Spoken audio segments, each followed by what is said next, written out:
Hello and welcome to GuyLogic. My name is Temco and today we are taking a look at a game called This is the Police, coming out on Steam on the 28th of July. It is a game about corruption, crime and intrigue, mostly a strategy game with some puzzle elements where you are a police chief and your goal is to make $500,000 in 180 in-game days before you reach retirement. How you do that? Well, that's mostly up to you between various crime syndicates, gangs, a corrupt mayor, and a bunch of other things you have to balance between your police force and keep them happy and so on and so forth. So it's surviving 180 days with a very nice voice characters, very well written characters as well. They really feel really well done. And the little cherry on top is that the voice of Jack Boyd, which is you, is portrayed by John St. John, which is the voice of Duke Nukem, which is a nice little addition and brings back some of those lovely nostalgic memories. Now, he's nothing like Duke Nukem in any way, shape or form, but we'll get into that in a second. First, we're going to take a look at the options menu and see what we are into. Options menu wise, you have some graphic settings such as full screen on or off. Sadly, the game does not constrain mouse to window at all. The resolutions are available for most sizes, including 21:9, but there is no way to toggle them unless you cycle through all of them, which is always a little bit annoying in my opinion. VSync on or off, which is fine, but the game still shows 60 FPS in the menus, which is really weird. Anti-aliasing, it doesn't say what kind, and then you have texture quality and sort of effects you want. It's a stylized game with mostly a singular 2D top-down-ish view for the city, and the rest is sort of comic book art style cutscenes with a little bit of animation. So there isn't a lot of graphics here you can look at, but the ones that are here are pretty well done. Audio wise, you have sound, music and cutscenes, which is pretty decent. I don't have a master volume, but again, I don't mind not having a master volume as much as I don't mind having the others. So not having a master volume, not the biggest of deals, but it would have still been nice to have that. And then you have some others, which including language as well as vibrations on or off if you're using this with a controller. Yeah, with a controller, it's playable, but I really wouldn't do it. So I've tried with my Steam controller, and while everything works fine, it's still a bit of fiddly, and the mouse and keyboard controls are infinitely better and easier to use with a lot more precision. Just using the various things on screen and talking through the various screens and selecting the various elements, and everything just works way better with a mouse and keyboard. The UI is clearly designed for that, and while they've tried to adapt it to a controller scheme, and while it does work, it is definitely not the optimal way to play it. So that is options in a nutshell. The game runs fine. I've not had any crashes and I've not encountered any bugs in relation to that, but there are some in-game issues I have which you can't control. One of the main things I have is that the various sequences just take too bloody long. And I don't mean that in a way that they spend too much time on expose or they spend too much time on narrative. That is extremely well done. What I mean is that every time you need to load into a segment, like selecting your music, or waiting on police to arrive to a scene, or loading into a map or a day, everything just takes so bloody long, results in a lot of unnecessary downtime, which isn't that great and really put me off the game quite a bit. But I'll show you all of that because we're going to go straight ahead and dive into new game so I don't spoil anything as much as I can, because their story is very deep, very well made, and I definitely don't want to spoil it. So new game. So This is the Police combines two elements of gameplay. One is the overworld map, where you spend the day and direct your police forces, and you have to deal with several different factors here. Most importantly, you have to deal with the fact that the mayor is corrupt and he's trying to screw you over by giving you impossible assignments, or giving you racist assignments, or giving you assignments that will get you in trouble with the ethics board or internal affairs investigations, etc. On the other end, you have the gangsters and mafia that are trying to do crimes and trying to run their crime syndicates,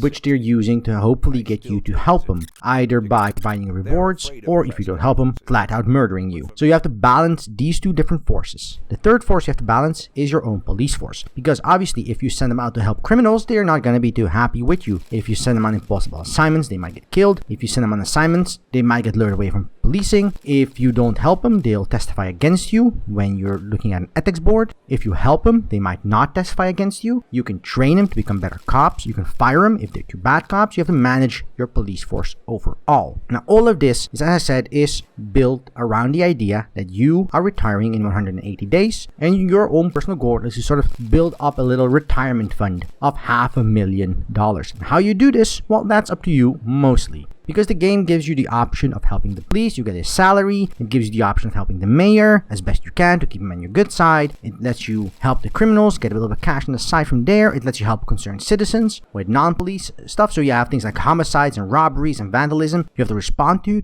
keep the city safe. But you also have things like a music store owner that wants to help get his stolen CDs back, or a guy that has a shooting competition, wants to call cops to like show people how to use guns responsibly, and you'll get a little bit of money out of that, and you can share this with your cops. Also, if you find things like cocaine or guns or whatever during a investigation or during a response to like a robbery, you can use that asset to either sell it to the mafia, who will give you a cut, or bring it back to the police force for investigation. All of this is available in the overworld. Now, the second part of the game combines the story of the game and gives you a little bit of a choice in which direction you want to swing. For example, it gives you a choice whether or not you want to help your corrupt friend or not. It gives you the choice which family you want to support in terms of the mafia. It gives you a couple of choices in the story which will sort of guide the story arc. And these don't really affect anything overall, I've noticed, and that's a bit of a shame. But that is also my main criticism of the game, because everything in the overworld is structured to give you quite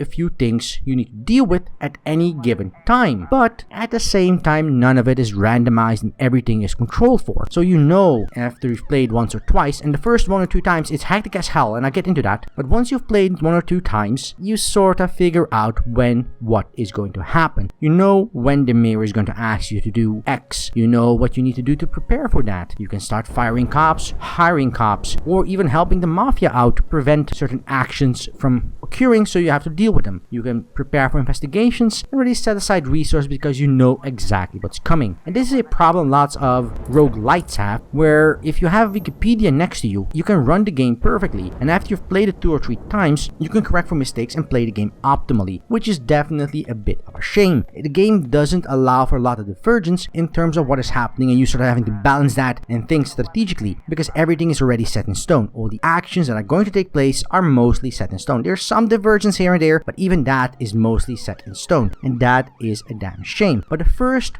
time, maybe the second time even, if you're playing it, you will get in a very hectic situation where you are responding to crimes on the various parts of the map. You have to assign cops to those crimes. So here, there go 2 cops, 4 left. There go 2 cops, 4 left. There go 2 cops, none left. Suddenly you have a major situation. You have to balance that. Then the mayor asks you to do something, but you may not have cops at that moment, so you have to delay that. Then the crime syndicate tells you they're robbing a bank, so you have to decide, do I want to keep people in reverse and prevent a bank robbery, or do I want to help the mayor and not have those people to prevent that bank robbery? And everything is assigned to a sort of underwater score, which helps you either get favor and be able to increase your police force, make money for yourself, and deal with all of that. It also allows you to like manage your police people, because if they're unhappy, you're going to lose them, and then you get a review board on your ass and everything like that. All of that is around how do I make money for me. So you have to like sell cocaine, and if you get money from that from the mafia, you can decide to share that with your cops or keep it all for yourself, which obviously your corrupt cops won't like, and your good cops, if you shared with them, will not like that. So there's a lot of balancing you have to do in regards to all of that, which is pretty damn phenomenal. But again, once you figure it out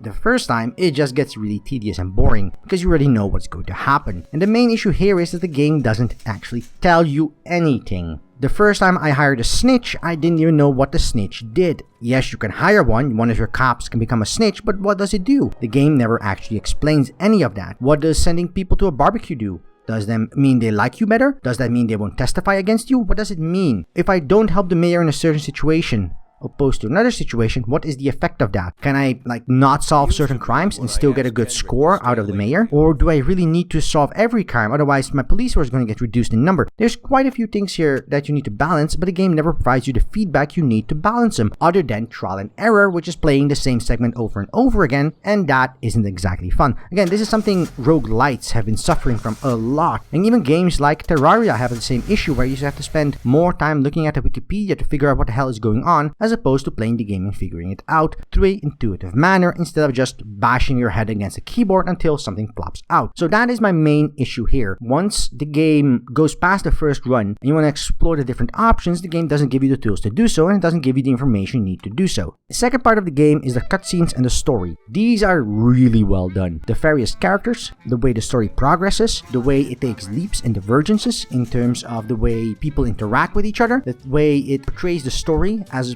well as the characters in it compared to the world you're playing in are really well done, and I can't even start on the voice acting. Just side of the main character, every character is voiced quite well. You really feel like they're actual people, and that's something not a lot of indie games have been able to pull off in any regard. Obviously, the art style as well is really well put together. The way the game itself looks with these flat canneled sort of card-like faces with these flat colors looks really cool, but they also translate that to the cutscenes, adding a little bit of animation to those, as well as very good voice acting and transitioning between the various cutscene elements a la a comic book that is sort of animated is a really cool style, and I really do enjoy that. The problem here isn't so much the story, it is the delays every single element introduces. So let's say, for example, I start a day. The first thing I do is look at newspapers, then I press a button and a loading screen happens. In that loading screen, I see my car rev up once, twice, thrice, and then go to the next scene where I look at my team for the day. I can do a few management things here, but not a lot. Most of them have to be done during the day map. So I spend more time waiting on a day map.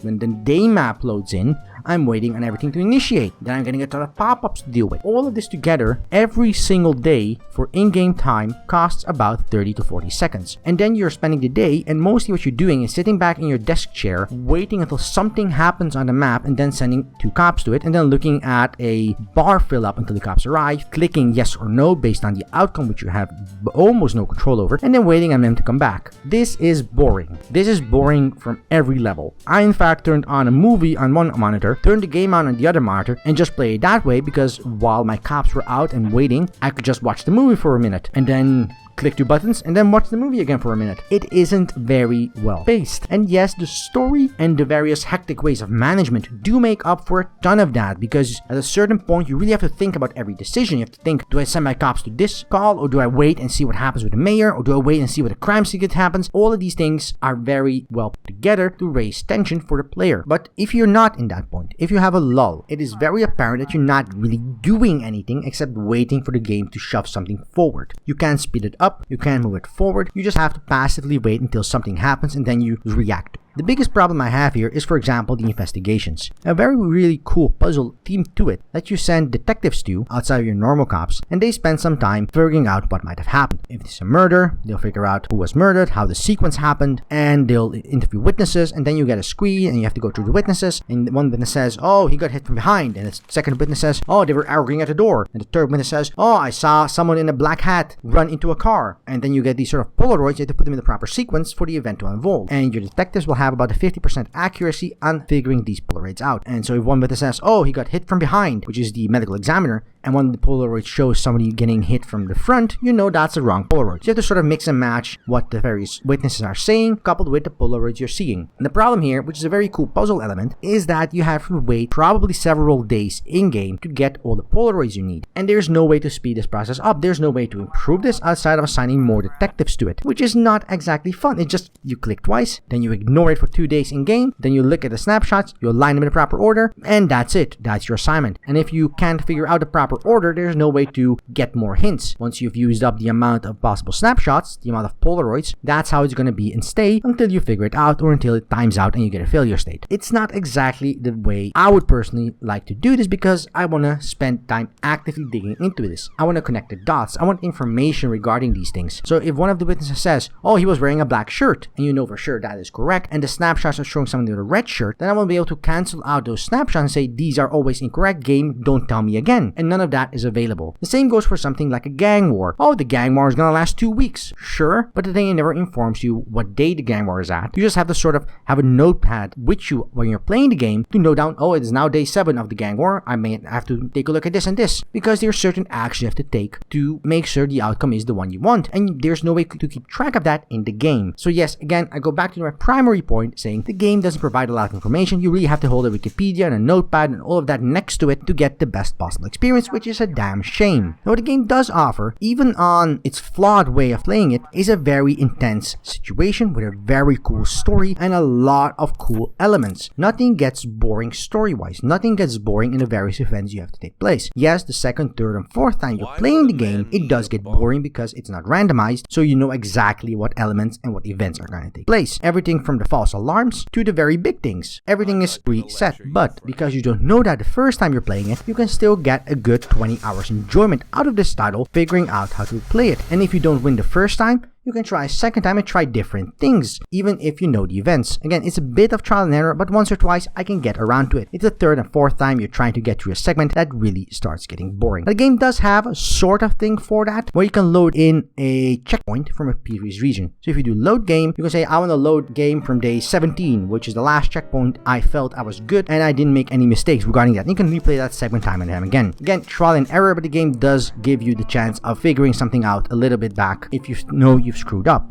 It doesn't force you to restart from the scratch. It's not the best solution, but it is a midway point, so I do appreciate that. One thing I haven't touched on is the way the game sort of does music, and it has a really cool mechanic I haven't seen in a lot of games. Some games allow you to pick a track you want for a certain level, or maybe they'll let you pick a playlist out of in-game tracks. Now this game does something similar. Every morning when you get in the office, you can pick a track. And these are some tracks that are preset, and you can unlock more tracks by helping out the music vendor, or by talking to the ex-wife of a producer, or by buying them from in-game catalogs using in-game money. Again, remember, your goal is to get $500,000, so spending money on anything lowers that. But you need to spend money, you need to fabricate evidence, you need to think about a variety of things, such as helping out your people get to school so they get better cops. And if you're less stressed as a police chief, your people will like you better, which means they will be less likely to run away from you, and I do really like that. So this is The Police in a nutshell. It is a strategy game with puzzle elements in a very stylized art style, with a very nerve-wracking way of playing and having you juggle multiple fires. It is really good for a first or second playthrough, but does get really stale after that because of its non-randomized nature. Everything is the same every single time. The lack of information in the game does frustrate me quite a bit, but the game does allow you to reload a previous checkpoint as you want, so you can replay a certain day or segment of days